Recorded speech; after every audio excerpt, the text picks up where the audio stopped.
A very good morning, students. How are you? Hope you are doing a wonderful job at home. And I've seen a few students have sent their work, and I know that you are doing your work properly. But there are still few those who are not sending their work. So please do your work, complete your work, and send it on time, right? And then we'll be good. And then yesterday we started, or last video we started a new chapter called the weathering the storm in अर्समा। अर्समा जैसे कि मैंने आपको पहले बताया, ओडिशा में एक छोटी सी जगह है अर्समा, जहाँ पे बहुत ज्यादा प्रॉब्लम हो गई थी 1999 में अक्टूबर और नवंबर के टाइम पे वहां पे क्या हुआ था, एक बहुत बड़ा साइक्लोन आया था। And I have told you that there was a time when we never had that kind of technology that we have today, right. जो टेक्नोलॉजी हमारे पास आज है वो टेक्नोलॉजी हमारे पास उस समय नहीं थी। And because of that we could not do the preparations to face these kind of problems. और इस वजह से हम लोग क्या थे, ऐसी प्रॉब्लम्स जो हो जाती थी, इन प्रॉब्लम्स को फेस करने के लिए प्रिपरेशंस नहीं कर पाते थे, and which is a thing, right. But when today we know that we have technology, we have people, we have different group, or you can say a different portion of police which helps to do all this kind of things। आज हमारे पास technology है, आज हमारे पास लोग हैं, आज हमारे पास different एक ग्रुप है, ग्रुप ऑफ पीपल है जो कि इस काम के लिए, यानी अगर कुछ प्रॉब्लम होती है, डिस्ट्रक्शन होता है, तो इस काम के लिए हेल्प करने के लिए हमारे पास लोग हैं। मगर पहले ऐसा नहीं था। नाउ अर्समा जो जगह है, अर्समा, उस जगह पे जब ये डिस्ट्रक्शन हुआ तो लोग बाग, बहुत लोगों के क्या हुआ, वहां पे बहुत प्रॉब्लम हुई, तबाही हुई, बहुत लोग मारे गए, ऐसा बहुत ज्यादा नुकसान हुआ प्रॉपर्टी को, ऐसी बहुत सी चीजें। And we were listening about a person, a boy name Prashant. Prashant के बारे में हम कल देख रहे थे कि कैसे प्रशांत जो है 7 साल पहले अपने मम्मी को खो चुका है, and he was very much sad.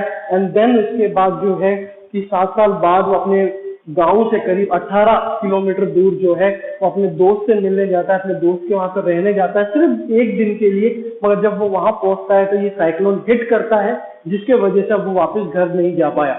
ठीक है, फिर हम देखते हैं कि पानी भर गया है, और वो और उसके दोस्त और उसकी फैमिली, मतलब उसके दोस्त की जो फैमिली है, वो लोग क्या है, छत के ऊपर बैठे हुए है ना।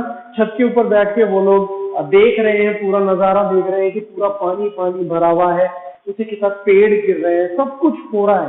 अब प्रशांत के दिल में सिर्फ एक ही डर है। डर क्या है, किस बात का डर है, कि उसकी फैमिली तो सेफ है ना। जो गांव में 18 किलोमीटर दूर जो गांव है, उस गांव में उसके पेरेंट्स, जो उसके रिश्तेदार है, फैमिली मेंबर्स है, क्या वो लोग ठीक है या नहीं है, इस बात का उसको डर सता रहा है। वो सोच रहा है कहीं उसको दोबारा ऐसा ना हो जैसे वो 7 साल पहले अपनी मम्मी को खो चुका है, कहीं ऐसा ना हो कि उसकी फैमिली को भी खो दे, जो बाकी बची फैमिली है कहीं उनको भी ना खो दे। तो एक वो डर उसके दिल में है। नाउ टुडे, आज हम जानते हैं, हम फोन कर सकते हैं, अगर हम कहीं फंसे हुए हो तो हम बता सकते हैं, या अलग अलग जरिए हैं आज हमारे पास। मगर हम 1999 की बात कर रहे हैं, राइट। तो उस समय पे ना तो फोन हुआ करते थे, और वैसे भी पानी भरा हुआ है, वैसे भी पूरा सब कुछ जाम है, तो कुछ कोई तरीका ही नहीं है कि वो पता लगा सके कि क्या उसकी फैमिली सेफ है या नहीं। Today we will try to go on, what we will see what happened to Prashant and his family।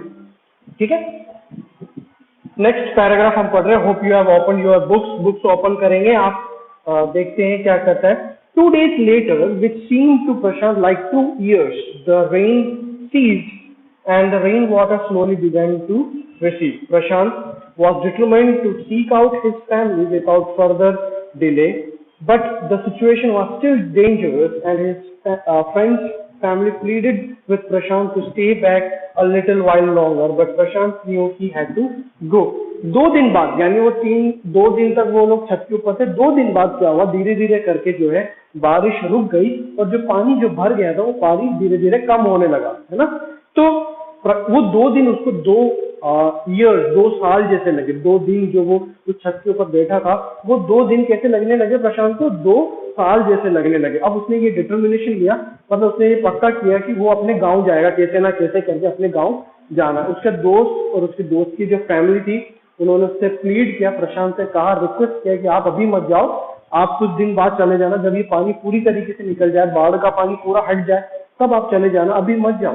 मगर प्रशांत ने कहा नहीं, मुझे जाना ही होगा, मुझे देखना है कि मेरी फैमिली सही सलामत है या नहीं। देन क्या हुआ, He equipped himself with a long sturdy stick and then started on his 18-kilometer expedition back to his village through the sullen flood water. It was a journey he could never forget. He constantly had to use his stick to locate the road, to determine where the water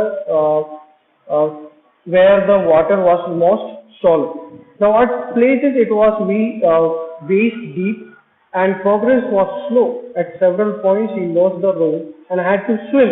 After some distance he was relieved to find two friends of his uncle who were also returning to their village and they decided to move ahead together. फिर क्या हुआ?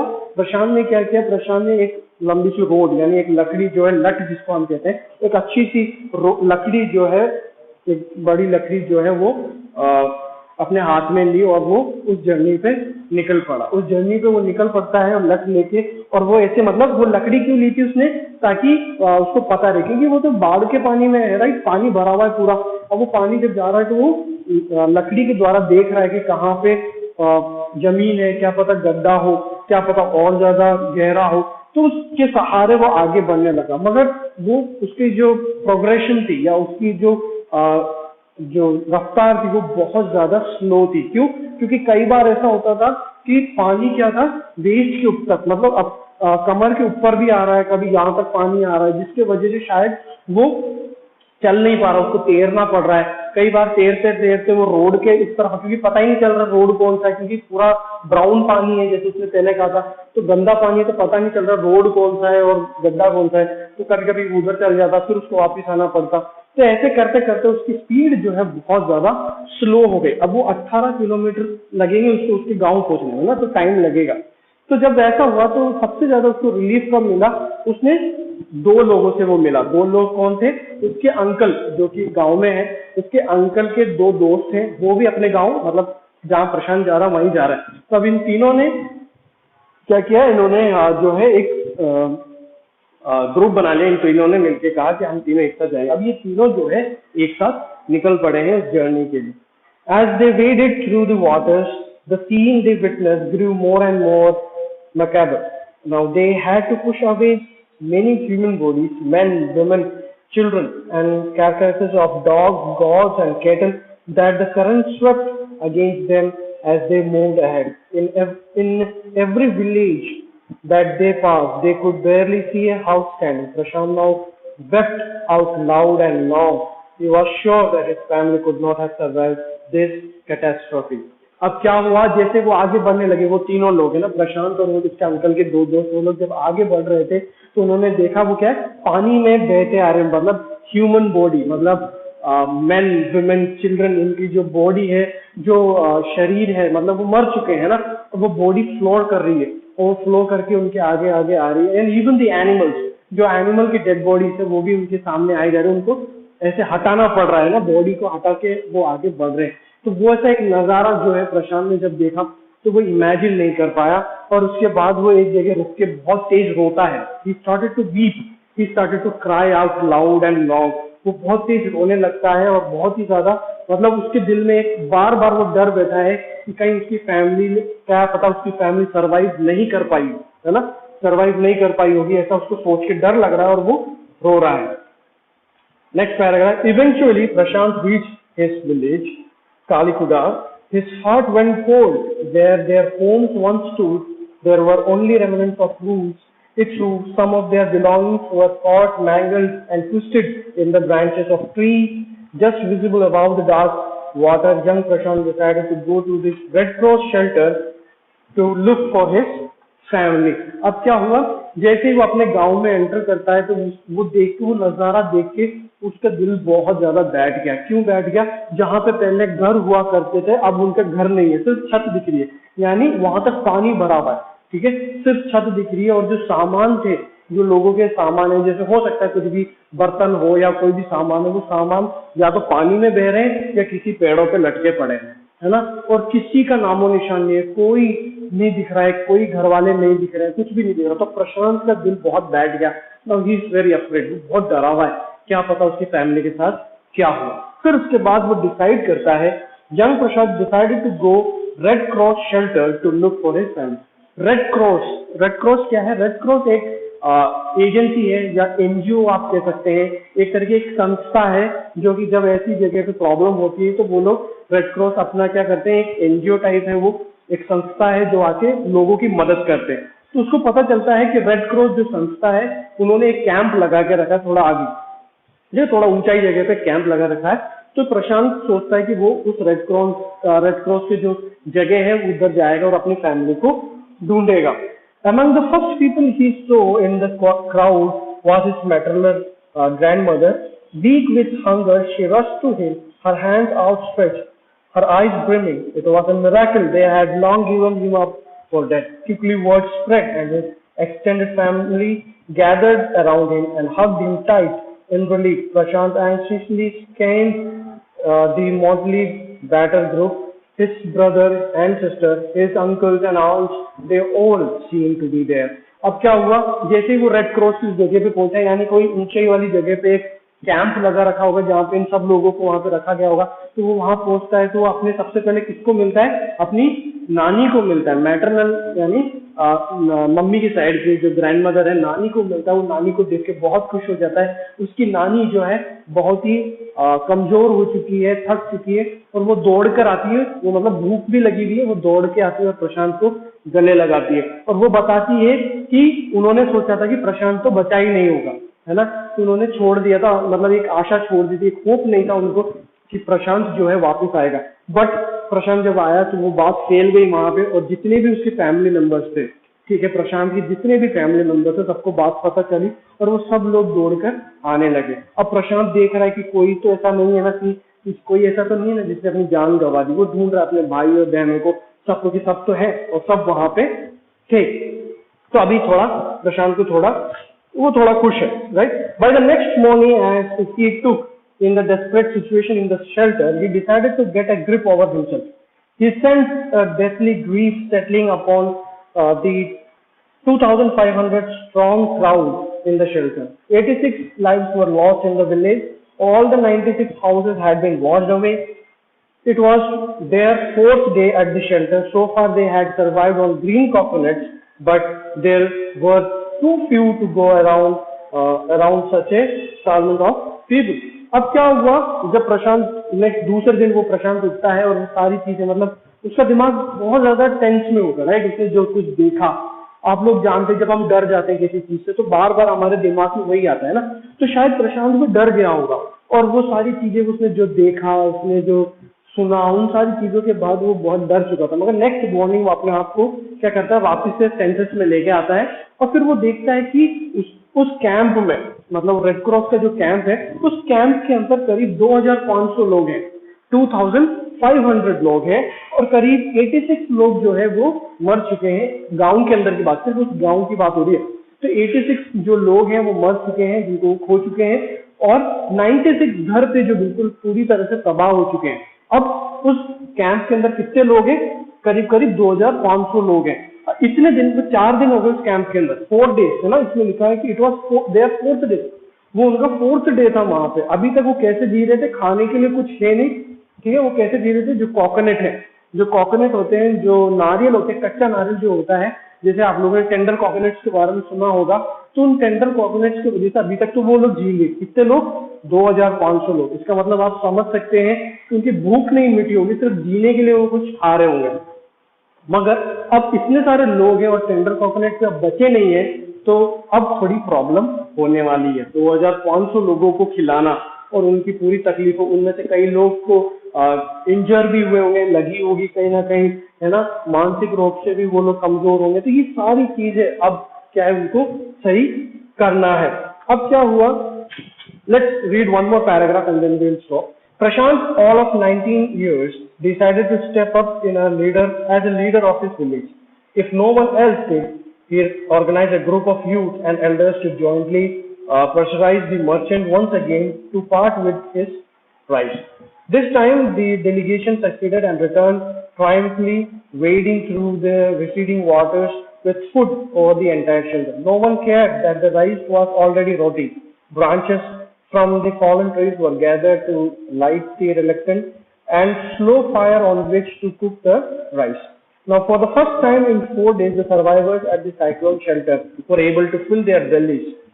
His next task was to organize a team of youth volunteers to clean the shelter of filth, urine, vomit, and floating carcasses, and to tend to the wounds of the fractured of the many who had been injured. अब क्या हुआ कि कोई भी आगे नहीं आ रहा था। 2500 लोग वहां पर है, उनके पास खाना खत्म हो चुका है और बहुत सी और भी तकलीफें हैं। तो प्रशांत ने क्या किया, 19 साल का लड़का, उसने अपनी जिम्मेदारी समझी, है ना। उसने कहा कि मुझे आगे बढ़ना है, एज ए लीडर, इन 2500 लोगों का लीडर बनकर उसको आगे आना है। और उसने क्या किया, कोई और उसकी हेल्प करने के लिए तैयार नहीं था, तो उसने क्या, बाकी भी यंग लोग, जितने यंग लोग थे, जितने यूथ थे वहां पे, उन लोगों को इकट्ठा किया और उन लोगों को इकट्ठा करके उन लोगों को काम सौंपे कि तुम ऐसा करो, तुम ग्रुप बनाएंगे, है ना। ग्रुप बना के काम सौंपे गए कि हम ऐसा करते हैं। और प्रशांत और कुछ लोग कहाँ गए, जो मर्चेंट होते हैं, मर्चेंट आपको पता है राइट, जो बिजनेसमैन होते हैं, जिनकी राशन की दुकानें थी, बाढ़ से पहले राशन की दुकानें थी, उन लोगों के पास वो गए। उन लोगों के पास उनसे कहा कि आपका ऑलरेडी नुकसान हो चुका है ना, पानी तो भर चुका है राइट, बेच आप सकते नहीं, तो आप एक काम करो, वो जो जितना भी चावल बचा हुआ है कम से कम वो आप बांट दो, ताकि इतने लोगों के लिए, 2500 लोगों के लिए खाना बन सके। तो मर्चेंट लोग अटलास उन्होंने भी छोड़ दिया कि ठीक है कोई बात नहीं, तुम ले जाओ वो जो चावल वगैरह है। मगर ये सक्सेस हो गया, वो चावल लेके कैंप में आए, चावल लेके कैंप में आए, चावल थोड़ा थोड़ा खराब होने लग गया था क्योंकि पानी भर चुका था राइट। तो पानी थोड़ा बहुत खराब हो चुका था, मगर पिछले 4 दिन में इन लोगों को खाना नहीं मिला, तो उन लोगों के लिए थोड़ा बहुत खराब चलता है ना। उन लोगों ने वहां पे चूल्हा लगाया, चावल बनाया और कुछ सब्जी वगैरह कुछ बनाया होगा, और 4 दिन में पहली बार इतने लोगों को क्या मिला, खाना मिला, ठीक है। और अब खाना तो चलो ठीक है मिल गया, अब प्रशांत का नेक्स्ट जॉब क्या है, नेक्स्ट काम क्या है। अब इतने सारे लोग में कई लोग बीमार होंगे, कई लोगों के हाथ पे टूटे होंगे, जैसे मैंने आपको पहले बताया, कई लोग कई परेशानियों से होंगे। तो वहां पे जब 2500 लोग एक साथ रहते हैं तो गंदगी भी हुई होगी। तो अब प्रशांत को ऐसा ग्रुप बनाना था, ऐसे वॉलंटियर्स बनाने थे कि खुद वो आगे होकर काम कर सके, कि साफ सफाई कर सके, उसी के साथ साथ जो डेड बॉडी वगैरह पड़ा है उसको भी कुछ कर सके, उसका भी कुछ हो, मतलब उनको आप जलाएं तो जलाइए, हटाएं उसको वहां से, नहीं तो वो इन्फेक्शन हो जाएगा।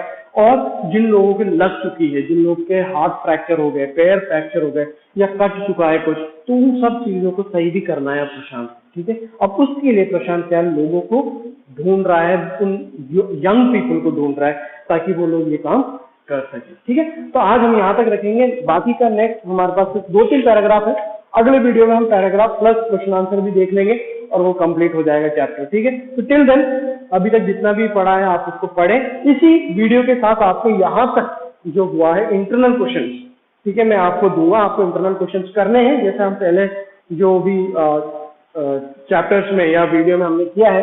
तो यहाँ तक जितना हमने यहाँ तक पढ़ा है, उस वहां उस पोर्शन तक आपको इंटरनल क्वेश्चन मिलेंगे, आपको ढूंढ के वो करना, ठीक है।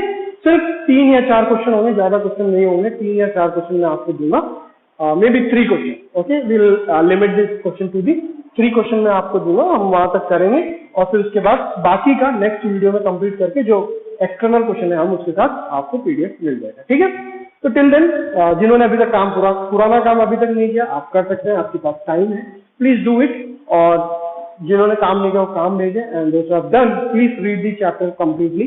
अगर आपको नहीं समझ में आता है तो अगेन अगर आप पढ़ेंगे तो आपको समझ में आ जाएगा, फिर भी नहीं समझ में आ रहा हो तो आप बता सकते हैं, हम एक और बार रिविजन तो करेंगे, तो we will be doing that, ठीक है। Till then stay safe, stay at home, stay safe, do your work, study and work properly, ठीक है। Till then bye bye, thank you.